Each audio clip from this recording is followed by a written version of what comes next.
અમદાવાદમાં કોરોનાના વધુ 6 કેસ નોંધાયા. નવરંગપુરા સરખેજ નારાયણપુરામાં નવા કેસ સામે આવ્યા. ગુજરાતમાં વિપક્ષના ધારાસભ્યોના રાજીનામા વચ્ચે મુખ્યમંત્રી ભૂપેન્દ્રભાઈ પટેલ અને વડાપ્રધાન નરેન્દ્રભાઈ મોદી વચ્ચે દિલ્હીમાં લાંબી બેઠક યોજાઈ હતી. મોડી રાત સુધી ચાલેલી આ બેઠકમાં ગુજરાતના મુદ્દાઓ પર ચર્ચા કરવામાં આવી હતી. સરકાર સંગઠનના મોરચે મોટા પાયે ફેરફારોના એંધાણ.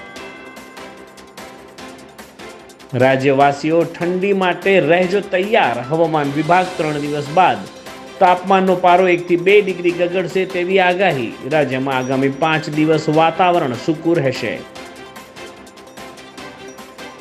મુન્દ્રાની દિયા પાર્ક સોસાયટીમાં કચરો લેવા ગાડી ના આવતા મહિલાઓએ સુધરાઈ કચેરીએ કચરો ઠાલવી વિરોધ નોંધાવ્યો. અને જેટકોની ભરતી મુદ્દે સરકાર એક્શનમાં. જેટકો દ્વારા ભરતીની નવી તારીખ જાહેર. 28-29 ડિસેમ્બરે લેવાશે પોલ ટેસ્ટ. 7 જાન્યુઆરીએ લેખિત પરીક્ષા.